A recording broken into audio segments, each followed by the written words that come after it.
Hi, APPSC మరియు టీఎస్పీఎస్సీకి సంబంధించి group 1, 2, 3 ఇవన్నీ మనం ఆన్లైన్లో క్లాసెస్ అందజేస్తున్నాం. క్లాసెస్తో పాటు మెటీరియల్ పీడిఎఫ్ ఫార్మేట్, వాటితో పాటు ఎవ్రీ వీక్ టెస్టులు కండక్ట్ చేసుకుంటూ వస్తున్నాం. ఈ సర్వీసులన్నీ టిల్ ద ఎగ్జామ్ వరకు మీకు అందించబడతాయి. వాటితో పాటుగా మనం ఎక్కడైతే అప్డేట్స్ ఇవ్వటం జరుగుతూ వస్తుందో సో అప్డేట్స్ని కూడా నేను మీకు మెటీరియల్ ఫార్మేట్లో కూడా అందజేస్తూ వస్తున్నాను. ఎవ్రీ వీక్ ఈరోజు మన క్లాస్ అన్నది నేను ఎవ్రీ సాటర్డే కూడా మీకు సిలబస్ ఇచ్చి ఈ సిలబస్ని మీరు చదవాలి. ఈ రాబోయే శనివారం ఏదైతే ఉంటుందో సాటర్డే ఆ రోజు మీకు టెస్ట్ ఉంటుందని చెప్తూ వస్తున్నాను. సో అభ్యర్థులు చక్కగా ప్రిపరేషన్ కొనసాగిస్తున్నారు. సో అయితే నేను లాస్ట్ వీక్ ఏమి చెప్పానంటే ఈ సిలబస్ నేను మీకు ఇచ్చినప్పుడు దీన్ని ఏ విధంగా అభ్యర్థులు ఎక్కువ స్కోర్ రావడానికి ప్రయత్నం చేయాలి అనేది వివరిస్తానని చెప్పాను. సో అదే నేను ఈరోజు మీకు వివరించబోతున్నాను. ఇవన్నీ కూడా మనకు ప్రీవియస్ ఇయర్ క్వశ్చన్స్ని ఇవ్వటం జరిగింది. సో అది నేను మీకు వెబ్సైట్లో ఉంచాను, అవి ఒకసారి చూసుకోవచ్చు. సో ఫస్ట్ ప్రీవియస్ క్వశ్చన్స్ ఏ విధంగా వస్తున్నాయో గమనిస్తాం. సెకండ్, నేను మీకు మెటీరియల్ని ఇవ్వటం జరిగిందండి. ఇప్పుడు ఫిజికల్ పాలసీ ఉంది. సో ఈ ఫిజికల్ పాలసీకి సంబంధించి మెటీరియల్ని నేను పూర్తి ఫార్మేట్లో అందజేశాను.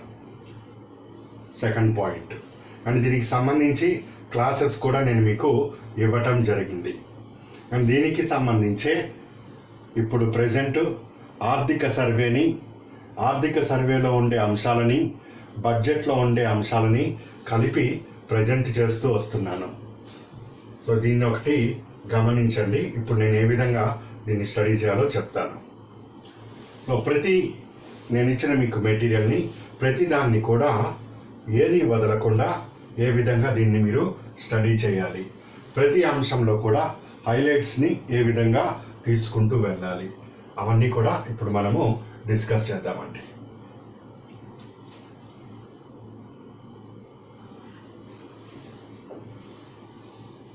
టార్గెట్ ఏంటి? టార్గెట్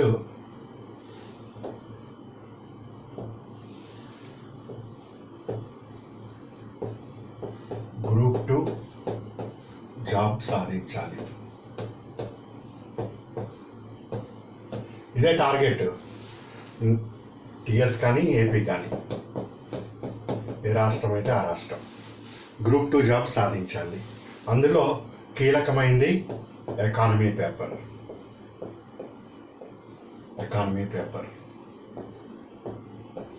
సో ఎకానమీ పేపర్ కీలకం ఎందుకు అవుతుంది? దీంట్లో కన్వెన్షనల్ ఒకటి ప్లస్ కరెంట్ రిలేటెడ్ డైనమిక్స్ ఒకటి. ఎప్పటికప్పుడు ఇది చేంజ్ అవుతూ వస్తుంది డేటా, దానిని బాగా స్టడీ చేయాలి. అండ్ రీజనల్ ఎకానమీకి ఉదాహరణకి ఏపీ అండ్ టిఎస్, వీటికి సంబంధించి సోషో ఎకనామిక్ సర్వేలు వస్తూ ఉంటాయి. Directorate of economics and statistics నుంచి డేటా ప్రతి ఎగ్జామ్కి కూడా కలెక్ట్ చేసుకుంటూ ఉండాలి. అండ్ ఇది ఎక్కడ అప్డేట్స్ వస్తుంటే దాని మీద అక్కడ అప్డేట్స్ని ఎకానమీలో అప్డేట్స్ ఫోకస్ చేయాలి. సో ఇండియన్ ఎకానమీకి ఈ స్టేట్ ఎకానమీకి అదే విధమైన అప్రోచ్ అనేది ఉంటుంది. సో కేవలం కన్వెన్షన్ దగ్గర ఆగితే ఇది సరిపోదు, దానికి తోడు ఈ అప్డేట్స్ చేసుకోవాలి. ఇది మన యొక్క ఈ లక్ష్యాన్ని చేరుకోవటానికి మార్గము. దీంట్లో మంచి స్కోర్ అన్నది రావాలి. ఈ స్కోర్ అన్నది 120+/150 టార్గెట్గా అభ్యర్థులు ప్రయత్నం చేయాలి. సో ఈ 120+/150 రావటానికి వస్తాయండి. సో నువ్వు నీ టార్గెటే 100 వస్తే చాలే అనుకొని ప్రయత్నం చేసావు అనుకో, స్కోర్ కాస్త 80 దగ్గర ఆగిపోతావు. ఎక్కడ ఈ స్కోర్ తగ్గించుకొని ప్రిపరేషన్ వలన అట్లని 150/150 అన్నది లేనిపోని టెన్షన్కి పెరిగి బీపీలు పెరిగి సైకలాజికల్ డిసార్డర్స్ వస్తాయి. ఈ స్కోరు మంచిది కాదు. పోటీ పరీక్షకి ప్రిపేర్ అవుతున్న వాళ్ళు టాప్ మోస్ట్ స్కోర్లకి and at the same time least స్కోర్స్కి కూడా మీరు వెళ్ళదు. ఒక అభ్యర్థి కొంచెం కష్టపడితే ఏ స్కోర్ వరకు వచ్చో అక్కడికి ప్రయత్నం చేస్తే నీ స్కోర్ 100 నుంచి 110 వరకు అందుకోవటానికి ప్రయత్నం వస్తుంది. అందుకని నీ టార్గెట్ 80 పెడితే 100 పెట్టుకుంటే దానికన్నా ఇంకా పడిపోతూ ఉంటావు. 88 టార్గెట్ పెట్టుకుంటే 50 నుంచి 60 దగ్గరికి పడిపోతూ ఉంటుంది. టార్గెట్ ఎట్లా ఉండాలి? రీజనబుల్గా ఉండాలి. 110 నుంచి 120 మధ్యలో నేను సాధించాలి, ఎలాగైనా 120+కి చేరుకోవాలన్నట్టుగా నువ్వు ప్రయత్నం చేస్తే దానివల్ల ఏంటంటే అప్డేట్స్ మీద నీ జాస్ ఫోకస్ అంతా కరెక్ట్గా వెళ్తుంది. ఎకానమీ డైనమిక్స్ ఎక్కడ చేంజెస్ వస్తున్నాయో దానిని కరెక్ట్గా చేంజ్ చేయగలుగుతావు. ఎగ్జామ్ ముందు ప్రిపరేషన్కి ఎగ్జామ్కి ప్రిపరేషన్ అవ్వటానికి చాలా తేడా ఉంటుందండి. ఈ ఎగ్జామ్కి జస్ట్ ఒక 2-3 months ముందు బుక్స్ ఓపెన్ చేసి మెటీరియల్స్ మార్కెట్లో అవన్నీ చూస్తే కేవలం ఇట్లా లైన్లు కొట్టుకుంటూ అంతవరకు వెళ్ళగలుగుతారు వీళ్ళు. సో మ్యాక్సిమం స్కోర్ అన్నది ఈ ఎగ్జామ్ నోటిఫికేషన్ ఇచ్చిన తర్వాత దాని తర్వాత అన్నది అక్కడే డ్రాబ్యాక్స్ని ఎదుర్కొంటారు. ఎగ్జామ్ ముందు నుంచి నువ్వు ఒక 6 months, ఒక 8 months, ఒక 12 months ప్లాన్ ప్రిపేర్ చేసుకొని దానికి అనుగుణంగా నీ ప్రిపరేషన్ కొనసాగిస్తే వచ్చే లాభం ఏమిటి అంటే నీకు కన్వెన్షనల్ని పూర్తి స్థాయిలో చదవటానికి అవకాశం ఉంటుంది. దాని మీద ఎలాంటి ప్రశ్నలు వస్తున్నాయో అవగాహన చేసుకోవటానికి అవకాశం ఉంటుంది.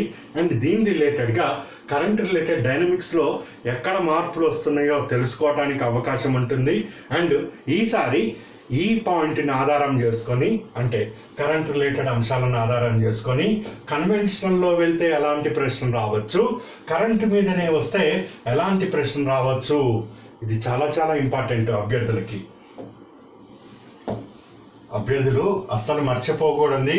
అండ్ పోటీ పరీక్షలో మీరు సక్సెస్ అయ్యే వరకు గుర్తుపెట్టుకోవాల్సింది ఎగ్జామినేషన్ ట్రెండ్ని, కరెంటు రిలేటెడ్గా కరెంటు అంశాన్ని కన్వెన్షనల్లో అడిగితే ప్రశ్న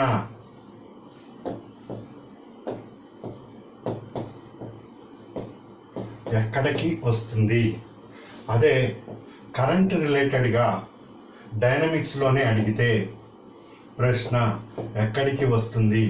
ఇట్లా ప్రయత్నం చేస్తే అప్పుడు మనము 100 నుంచి 110 వరకు స్కోర్ చేసుకుంటాము. 120+ లక్ష్యంతో పనిచేస్తాము. ఈ స్కోర్ తోటి Group 2 సాధిస్తాము. ఇది ఇట్లా వెళ్ళమని నేను నీకు తెలియజేస్తున్నాను. రాబోయే నోటిఫికేషన్స్ తెలంగాణ, ఆంధ్ర రెండు వైపులు కూడా బాగా భారీ నోటిఫికేషన్సే వస్తున్నాయి. రెండు వైపులు కూడా 1000+ వేకెన్సీస్ వస్తాయి. సో అలాంటి సమయంలో వస్తున్న అవకాశాన్ని సద్వినియోగం చేసుకోమని అభ్యర్థులకి నేను తెలియజేస్తున్న ముఖ్యమైన అంశము. కన్వెన్షన్ చదువుకోవాలి, దాంట్లో వస్తే ప్రశ్న ఎట్టెళ్తుంది, ఒకవేళ కరెంట్ రిలేటెడ్గా వెళ్తే ఎక్కడ వెళ్తుంది, వెళ్తే ఏంటి, ఎక్కడెక్కడ అప్డేట్స్ అన్నది జరుగుతూ వస్తున్నాయి. ఇది ముందు తీసుకోవటం వలన, ఎగ్జామ్ ముందు రావటం వలన నీకు దీని మీద సరైన అవగాహన రాదు, దీని మీదకి రాదు. ఒకటి కన్వెన్షనల్ అక్కడేదో 4 అంశాలని బట్టి కొడుతూ. సో అదేలాగో అది కూడా నీకు ఇప్పుడు క్లియర్గా, గతంలో ఏదైనా మిస్టేకులు చేస్తే అవన్నీ కూడా నీకు క్లియర్గా ఇప్పుడు కనిపిస్తాయండి. ఓహో, ఇక్కడ నేను మిస్టేక్ చేసింది, అందువల్ల నేను ఈ క్వశ్చన్ని అండర్ ఎస్టిమేట్ చేసుకొని వెళ్ళాను అన్న ఆలోచన నీకు ఒక స్పష్టత అనేది ఏర్పడితే, ఆ లోపాలు ఉంటాయి. ప్రతి అభ్యర్థి కూడా ప్రిపరేషన్ సమయంలో కొన్ని తప్పులు చేస్తూ ఉంటాడు. ఆ తప్పులు సరిదిద్దుకుంటూ వచ్చే నోటిఫికేషన్ని సక్సెస్ అవ్వమని నేను తెలియజేస్తున్నాను. ఇది ఎకానమీకి సంబంధించి అభ్యర్థులు వ్యూహాత్మకంగా ఒక సిస్టమేటిక్గా వెళ్ళాలి. సో దీనికోసమని నేను మీకు తెలియజేస్తున్నది మరొక ముఖ్యమైన విషయం. మొదటిగా క్లాసెస్ని కొత్త అభ్యర్థులు వాళ్ళకేమి అంటే ఇప్పుడే 8 నుంచి స్టార్ట్ చేస్తున్నారు, బ్యాక్గ్రౌండ్ ఈ ఎకానమీతో సంబంధం లేదు. ఫర్ ఎగ్జాంపుల్ ఈ బీటెక్ కానీ ఇంకోటి కానీ సైన్స్ గ్రూప్ కానీ ఇట్లాంటివి వస్తున్న అభ్యర్థులు వాళ్ళకి ఈ ప్రొడక్షన్ అంటే ఏంటి, జీడిపి అంటే ఏంటి, ఈ ఫిజికల్ అంటే ఏంటి, రెవెన్యూ డెఫిషిట్, ఇవన్నీ కూడా కొత్త టర్మ్స్. అప్పటికప్పుడు అవి మైండ్లోకి ఎక్కేవి కాదు. 1-2 సార్లు దీన్ని స్టడీ చేస్తే తప్పనిసరిగా ఇది అర్థమవుతుంది. అందుకని నేను మరీ చెప్తున్నా అభ్యర్థులకి, ఫస్ట్ క్లాసెస్ వినకుండా డైరెక్ట్గా ఓల్డ్ క్వశ్చన్ పేపర్స్ మీదకి వెళ్ళద్దు. డైరెక్ట్గా ఓల్డ్ క్వశ్చన్ పేపర్స్ మీదకి వెళ్తే ఆడ అసలు ఏం అడుగుతున్నాడు ఏంటో ఫస్ట్ ఒక పాయింట్ అర్థం కాదు. సెకండ్, మైండ్ రిజిడిటీ అయిపోతుంది. అంటే ఈ ఫ్రేమ్వర్క్ నుంచి నువ్వు బయటికి రాలేవు. అదే మోడల్లో అడుగుతాడు. ఏంటి, ఎప్పుడు ఫిజికల్ డెఫిషియెంట్ మీదే ప్రశ్న, ఈసారి ఇంపార్టెంట్ అని అంటాం. సో వాడు ఫిజికల్ డెఫిషియెంట్ దగ్గరే మైండ్ ఆగుతుంది, లేకపోతే రెవెన్యూ డెఫిషియెంట్ దగ్గరే మైండ్ ఆగిపోతుంది. సో పోటీ పరీక్షకి చేంజ్ అన్నది చాలా ముఖ్యం. Change is the law of nature. స్వభావం ఎట్లాంటిది. సో అకార్డింగ్ టు చేంజ్ అన్నది మనము ప్రిపరేషన్లో తీసుకోవాల్సిన ముఖ్య అంశము. అదే క్లాసు విని ఓల్డ్ క్వశ్చన్ పేపర్ స్టడీ చేస్తే, ఓహో ప్రశ్న ఈ టాపిక్లో ఇలా వచ్చిందా, ఈసారి ఇలా రావచ్చా, ఇలా వస్తే ఇలా ఆన్సర్ చేయగలుగుతాం, ఇలా కాకుండా వస్తే ఇది దాటి ఒకవేళ బయటికి వస్తే ఎగ్జామ్లో ఫెయిల్ అవ్వకూడదు. సో బయటే దానికి తగ్గట్టుగా స్ట్రాటజీ మార్పు చేసుకుంటాం. సో అభ్యర్థులు చాలా తప్పులు ఇక్కడే చేస్తూ వస్తున్నారు. దానిని సవరించుకోండి. ఇది సరైన సమయం. ఫస్ట్ స్పష్టంగా 2, 3, 4 ఎన్నిసార్లు నువ్వు వింటే అన్నిసార్లు ఒక స్పష్టత వచ్చే వరకు విను. మామూలుగా అర్థం అవ్వటం వేరు. జాగ్రత్తగా వినండి. మీరు దీన్ని ఈజీగా తీసుకుంటే అది ఈజీగానే ఉంటుంది. ఆ కసి, ఆ గెలుపు ఇవన్నీ కావాలనుకున్న వాళ్ళు, దీన్ని ఈసారి సీరియస్గా తీసుకుంటున్న వాళ్ళు, నా మాటల వెనుక చాలా అర్థం ఉంటుందండి ఈ పాయింట్స్కి సంబంధించి. జాగ్రత్తగా దాన్ని గమనించండి. మొదటిసారి వింటున్నప్పుడు సబ్జెక్ట్ ఒకలాగా అర్థమవుతుంది, రెండోసారి వింటున్నప్పుడు ఒకలాగా అర్థమవుతుంది. అంటే ఇంకాస్త ఇన్డెప్త్గా నీకు సబ్జెక్ట్ యొక్క కోణం మార్పు అన్నది తెలుస్తుంది. అప్పుడు నీకు అనిపిస్తాం, చిన్నవి రెక్కలు వచ్చినప్పుడు పక్షి బాగా ఎత్తుకు ఎగరాలని అనుకోవటం ఎలాగో, నాకు సబ్జెక్ట్ బాగా వచ్చింది, ఈసారి నేను తప్పనిసరిగా గెలుస్తాము అన్న ఫీలింగ్ వస్తుంది. ఓకే, అది మంచి ఫీలింగే. కానీ ఇంకా ఈ రెక్కల కన్నా ఇంకా నీ రెక్కలు బలపడాలి, ఇంకా నీ బలం బలపడాలి అన్న విషయాన్ని మర్చిపోవద్దు. సో దయచేసి వినండి నా మాటలు. సో అందుకనే 2, 3 సార్లు అయినా కానీ ఒక చాలా స్పష్టత. ఎంత స్పష్టత అంటే నీకు జనరల్గా మనం చెప్తూ ఉంటాం 6th సెన్స్ పనిచేస్తుంది అని. 6th సెన్స్ అంటూ ఏది ఉండదండి. 6th సెన్స్ అనేది ఏది ఉండదు. ఏ మనిషి అయితే తీవ్రంగా దాని గురించి బాగా ఆలోచన చేస్తూ ఉంటాడో మైండ్ పవర్ అన్నది దాని వైపు బాగా వెళ్తూ వస్తుందండి, ఆ పాయింట్ వైపు, ఆ న్యూరాన్స్ అదంతా కూడా. సో దాంతో అతని ఆలోచన పరిజ్ఞానంతో, ఆ ఆలోచనతో ఒక పాయింట్ని అనుకుంటే అది కొన్ని సందర్భాల్లో సక్సెస్ అవుతూ ఉంటుంది. ఆ ఆలోచనతో మనకు కూడా అనిపిస్తూ ఉంటుంది, అక్కడ జరిగింది, ఈసారి అది అలా జరిగేటట్టు ఉంటుంది. మనం ఎంతో తీవ్రంగా దాని గురించి ఆలోచిస్తున్నప్పుడు ముందుగా ఒక క్లారిటీ రావటం జరుగుతుంది. అలాంటిదే ఇది కూడా. నువ్వు 4 సార్లు 5 సార్లు అదే కసిగా ఆ తాపత్రయంతో సక్సెస్ అవ్వాలన్న తపంతో వింటున్నప్పుడు మొదటి దానికి రెండవ దానికి ఎక్కడ మార్పులు వస్తున్నాయో చాలా స్పష్టంగా అర్థం చేసుకోగలుగుతావు. ఇది ప్రాక్టీస్ చేసి చూడు. అప్పుడు ఈ సిలబస్లో అవగొట్టుకోవటాలు ఇవన్నీ కూడా నడుస్తూ ఉంటాయి, అది వేరే ఇష్యూ. సో ఫస్ట్ నిన్ను నువ్వు ఎంపవర్ చేసుకోమని నేను ఎవ్రీ టైం ఇదే నీకు తెలియజేస్తూ ఉన్నాను. సో విను. తర్వాత చదువు అంటే ఏదో బుక్లా చదవద్దని నేను చెప్తూ వస్తున్నాను. ఒక గీత పెట్టావు అంటే అది పూర్తి స్థాయి సామర్థ్యం నీలో ఉన్నప్పుడే దాని మీద గీత అనేది వెళ్ళాలి. సో అప్పటి వరకు రఫ్ వర్క్ చేసుకోవాలి, రఫ్ వర్క్ తోటి ముందు వెళ్ళాలి. చదవటం అంటే ఒట్టిగా ఇట్లా ముందు పెట్టుకొని చదవటం కాదండి. సో ఫిజికల్ పాలసీ చదివావు, దాని తర్వాత నువ్వు ఇట్లా రఫ్ వర్క్ చేసుకో. రెవెన్యూ పార్టు, మూలధన పార్టు. రెవెన్యూ పార్ట్లో ఇది ఇట్లా ఉన్నది, ఇది ఇట్లా ఉన్నది. నీ అంతటికి నువ్వు పెన్ను పేపర్ తీసుకురావాలి. Progressive tax. సో ప్రోగ్రెసివ్ ట్యాక్స్లో ట్యాక్స్ బేస్ ఏంటి, ట్యాక్స్ రేట్ ఏంటి. సో ట్యాక్స్ బేస్ ఈ విధంగా ఉంటుంది, ట్యాక్స్ రేటు ఈ విధంగా ఉంటుంది. సో ఫస్ట్ ఒక 2 సార్లు నువ్వు రఫ్ వర్క్ చేసిన తర్వాత ఎస్ ఈ క్లాస్ విన్నావు దీనికి సంబంధించి అండ్ రఫ్ వర్క్ కూడా నీకు అర్థమైంది. ఇప్పుడు దీని మీద చాలా చాలా స్పష్టత వచ్చింది. దీని మీద నీకు చాలా ఈ టాపిక్ మీద ఫిజికల్ పాలసీ అనే టాపిక్ మీద నీకు చాలా స్పష్టత అన్నది ఇప్పుడు ఏర్పడింది. ఇప్పుడు నువ్వు ఈ ఓల్డ్ క్వశ్చన్ పేపర్స్లో ట్రెండ్ ఏ విధంగా ఇస్తున్నాడో అబ్జర్వ్ చెయ్యి. చేస్తుంటే ఓహో నేను ఇది చదివాను, దీని మీద నాకు అవగాహన ఉంది, దీని మీద ఇలా ప్రశ్నలు అడుగుతున్నాడా, ఓహో దీన్ని ఆన్సర్ ఈ విధంగా వస్తుందా అంటే చదివే విధానంలో ఏమైనా మార్పులు చేర్పులు చేసుకోవాలి అంటే నువ్వు చదువుతావు, ప్రశ్న కూడా నీకు తెలుస్తుంది. కానీ అక్కడ అడిగే ప్రశ్న స్వరూపము నీకు జవాబు తెలిసినా, నీకు ఇది చాలా ఇంపార్టెంట్, జవాబు తెలుసు, నువ్వు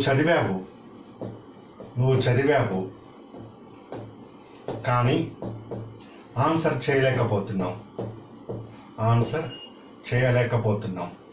కారణం ఏమిటి అంటే నీ స్టడీ ఏదైతే ఉంటుందో అదే ఒకే యూని డైరెక్షన్లో వెళ్తున్నది, ఇట్లా వెళ్ళిపోతుంది. అట్లా కాదు, ఈ డిఫరెంట్ క్వశ్చన్స్ డిఫరెంట్ యాంగిల్స్లో వస్తున్నప్పుడు, వివిధ రూపాల్లో నీ దగ్గరికి వస్తున్నప్పుడు ఇదే సబ్జెక్ట్ ఎవరి దగ్గరికి పోయినా ఇదే సబ్జెక్టు. కాశ్మీర్ నుంచి కన్యాకుమారి వరకు ఎక్కడికైనా ఓ ఫిజికల్ పాలసీ, వాడు ఇంగ్లీష్లో చెప్పినా అదే, హిందీలో చెప్పినా అదే, ఒడియాలో చెప్పినా అదే, ఇదే చెప్తాడు. రెవెన్యూ డెఫిషిట్ అంటాడు, ఫిజికల్ డెఫిషిట్, ఆదాయము వ్యయము జీడిపి దానికి నిష్పత్తి అంతా ఇదే, ఇక్కడే అంతే మొత్తం. నువ్వు ఎన్నిసార్లు చదువు ఎంతైనా చదువు ఇక్కడిక్కడే తిరుగుతూ ఉంటుంది. దానిని ఎలా వాడుకోవాలో ఇక్కడ నేను నీకు తెలియజేస్తున్నాను. సో దీన్ని ఈ కోణంలో ప్రశ్న ఎగ్జామినర్ ఆలోచన ఒకటి పాయింట్ని ఆధారం చేసుకొని జవాబులు ఏబిసిడీలు ఫిక్స్ చేస్తూ ఉంటారు. సెకండ్ ఇక్కడ ఈ ఏబిసిడిలో ఏదో ఒక అంశాన్ని తీసుకొని ప్రశ్న రూపొందుతూ వస్తుంది. ఇది సెకండ్ మోడల్. ఇక్కడ చాలామంది డ్రాప్ అయిపోతూ ఉంటారు. ప్రోగ్రెసివ్ ట్యాక్స్ అంటే ఏంటి దానికి నీకు అర్థమైపోతుంటుంది. ప్రోగ్రెసివ్ రివర్స్ ఇంజనీరింగ్లోకి వెళ్తే అక్కడ స్ట్రక్ అయిపోతావు. సో ఇప్పుడు నేనేం చెప్తున్నా అంటే ఆ క్వశ్చన్ పేపర్స్లో వాడు వచ్చే డైరెక్షన్స్ ఏ విధంగా ఉన్నాయో అవి నువ్వు అంచనా వేయటానికి నీకు ఉపయోగకరంగా ఉంటాయి. సో ఇది అంచనా వేసిన తర్వాత ఇక్కడ నువ్వు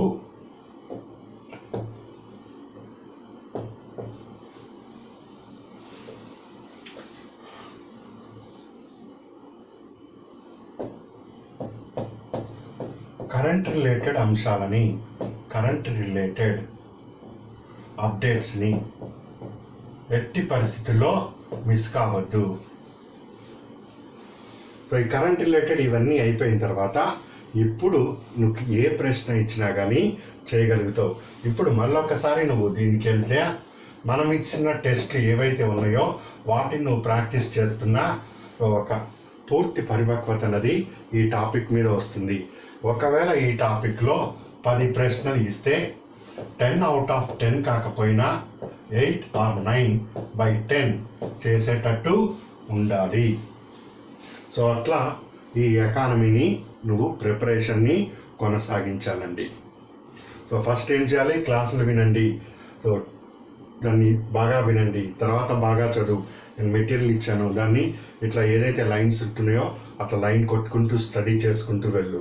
తర్వాత ఒక్కొక్కటి అనాలిసిస్ చేసుకుంటూ వెళ్ళు. తర్వాత నేను ఇస్తున్న అప్డేట్స్ని మాత్రం ఎట్టి పరిస్థితుల్లో మిస్ కాకు. అట్లా సో డైరెక్ట్గా నీకు ప్రశ్న అందుతున్నదా, సో కాన్సెప్ట్ బేస్డ్ అన్నమాట ఇవన్నీ కూడా ప్రశ్నలు.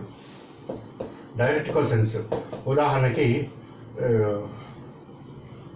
రాజా చెల్లయ్య కమిటీ ఎప్పుడు నియామకం జరిగింది, ఎప్పుడు ఏబిసిడి ఎప్పుడు జరిగిందో అప్పుడే ఉంటుంది. రాజా చెల్లా కమిటీ ప్రత్యక్ష పన్నులకి సంబంధించి ఈ క్రింది ఏ సూచన చేయటం జరిగింది. ఇది కొంచెం సబ్జెక్ట్ లోపలికి వెళ్ళి నీకు ప్రశ్న రూపొందిస్తున్నాడు. 2020-21 సంవత్సరానికి సంబంధించి కేంద్రము ఈ క్రింది వాటిలో ఏ పన్ను సంస్కరణని తీసుకొని వచ్చింది, ఏ పన్నుల సంస్కరణ తీసుకొని వచ్చింది? ఇది కరెంట్ రిలేటెడ్ ఇంటర్ప్రిటేషన్. సో ఈ పన్నుల సంస్కరణలో ఈ ఏబిసి అనే ఏదో ఒక అంశాన్ని పట్టుకొని ఇక్కడ దీన్ని క్వశ్చన్ ఫ్రేమ్ చేస్తాడు. అప్పుడు నువ్వు ఆన్సర్ చేసే ఉండాలి. ఇట్లా స్టెప్ బై స్టెప్ నువ్వు ఆన్సర్ చేయగలిగితే ఖచ్చితంగా నీ స్కోర్ అన్నది పెరిగి తీరుతుందండి. ఇట్లా మీరు ప్రశ్నల్ని రూపొందించుకుంటూ ఉండాలి. ఇది నీ ప్రిపరేషన్. నేను నీకు లాస్ట్ సాటర్డే చెప్పాను ఏ విధంగా నీ ప్రిపరేషన్ ఉండాలి అని. సో దానికి నేను నీకు ఇస్తున్న ఎక్స్ప్లెనేషన్ ఇది. సో బడ్జెట్ వెంటనే నీకు యాన్యువల్ ఫైనాన్షియల్ ఇయర్ అంటే ఏంటి, యాన్యువల్ ఫైనాన్షియల్ ఇయర్ నువ్వు స్టడీ చేస్తావు. ఆదాయం, వ్యయము మరియు రుణము ఈ 3 అంశాల గురించి తెలియజేసేదాన్ని బడ్జెట్ అంటాము. సో ఈ బడ్జెట్లో ఈ చార్ట్ని 1కి 2 సార్లు ప్రాక్టీస్ చేసుకుంటాం. సో ఈ బడ్జెట్లో ఏమేమి భాగాలు ఉంటాయి? రెవెన్యూ భాగం ఉంటుంది, క్యాపిటల్ మూల భాగం ఉంటుంది. రెవెన్యూలో ఆదాయం అనేది ఉంటుంది, వ్యయం అనేది ఉంటుంది. ఆదాయంలో పన్నుల ద్వారా వచ్చేది ఉంటుంది, పన్నేతర ద్వారా అనేది వస్తుంది. సో ఈజీ అయిపోతుంది నీకు స్టెప్ బై స్టెప్. సో వీటికి నేను డెఫినేషన్స్ ఇవ్వటం జరిగింది. పన్నులు అంటే ఏంటి, సెస్ అంటే ఏంటి, ఫీజెస్ అంటే ఏంటి, జరిమానాలు అంటే ఏమిటి, సర్వీస్ ఛార్జెస్ అంటే ఏమిటి, ఇట్లా ఒక్కొక్క దానికి ఒక్కొక్క అర్థం వస్తున్నది. ఇప్పుడు నీకు ఈజీగా ఒక ప్రత్యేక కార్యక్రమానికి పన్ను మీద పన్ను, సర్ఛార్జ్ ఒక ప్రత్యేక కార్యక్రమానికి దీన్ని ఉపయోగిస్తారు, కానీ ఇది ఎంత మొత్తంలో ఉందో తెలియజేస్తారు. సో పన్ను ఎలాంటి లాభాపేక్ష లేకుండా ప్రభుత్వానికి చెల్లించేది, ఫీ లాభాపేక్షతో చెల్లించేది, జరిమానా ఏదైనా చట్టాన్ని ఉల్లంఘిస్తున్నప్పుడు ఇట్లా విధించేది. సో ఫస్ట్ నీకు ఈ డిఫరెన్స్లు తెలవాలి. అగ్రికల్చర్ సెస్ అంటాడు. సో అగ్రికల్చర్ అన్నది సెస్ అయిందా, అగ్రికల్చర్ అన్నది సర్ఛార్జ్ అయిందా అన్నది నీకు అర్థం కావాలి. సో అగ్రికల్చర్ సెస్సా, సర్ఛార్జా, దీనికి ఉండే వ్యత్యాసాలు ఏమిటి? ఇట్లా ఒక సబ్జెక్ట్ని చదువుతున్నప్పుడు పూర్తి అవగాహనకి రమ్మని నేను తెలియజేస్తున్నాను.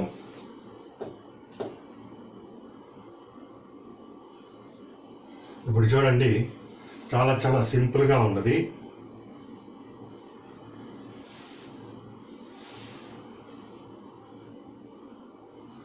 ఫస్ట్ ఒక్కొక్క పాయింట్ని చూసుకుంటూ వెళ్దాం.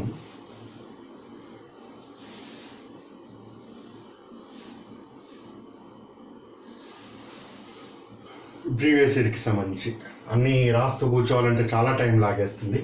మీరు కూడా వర్క్ చేయండి. ఎక్కడ డౌట్ ఉన్నప్పుడు ఇంకా మీకు ముందు ముందు చాలా క్లారిటీ అనేది ఏర్పడుతుంది. ఈ క్రింది వాటిలో సరైనది ఏంటి అన్నాడు.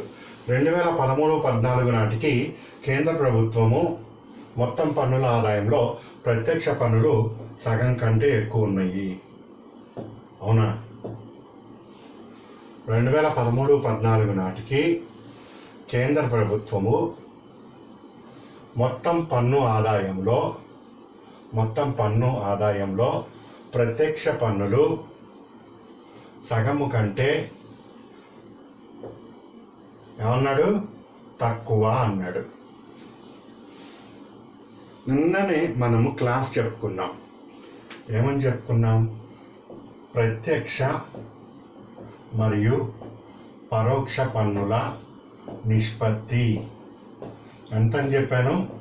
55:45. సో ఒక 100 రూపాయలు అనేది వస్తుంటే 100 రూపాయల్లో ప్రత్యక్ష పన్నుల ద్వారా 55 రూపాయలు వస్తున్నది, పరోక్ష పన్నుల ద్వారా 45 రూపాయలు వస్తున్నది. అంటే ఏమర్థమైంది?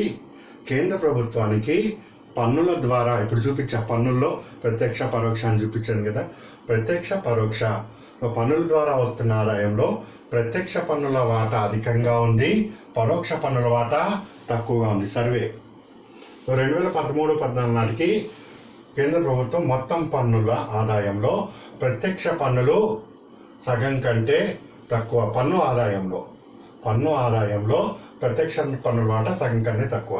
అవునా? సగం కన్నా ఎక్కువ ఉన్నాయి, 55%. ఇది ఈ స్టేట్మెంట్ కాదు. కేంద్రం విధించే